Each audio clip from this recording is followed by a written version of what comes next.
I set out from home on a Thursday, left the office, finished all the reports, sent them in on a Friday, then took out from the office.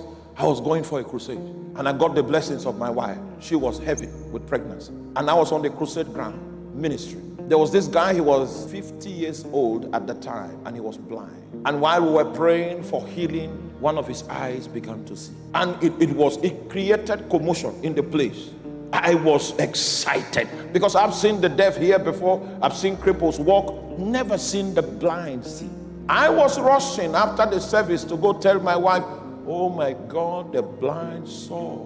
Meanwhile, all the demons I was casting out from my crusade ground, they were going to attack her where she was. I couldn't get her on the phone. I got her the next day.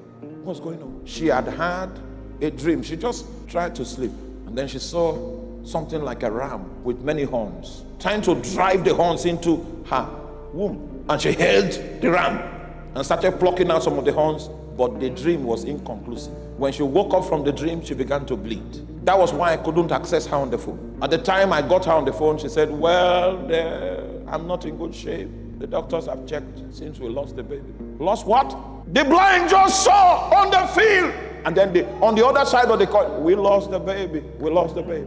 And she told me, make sure you don't leave that crusade ground. Make sure you finish from.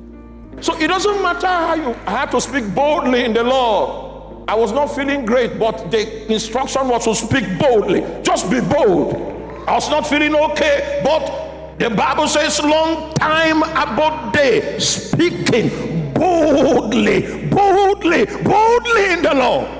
The power of God that came down that night was phenomenal.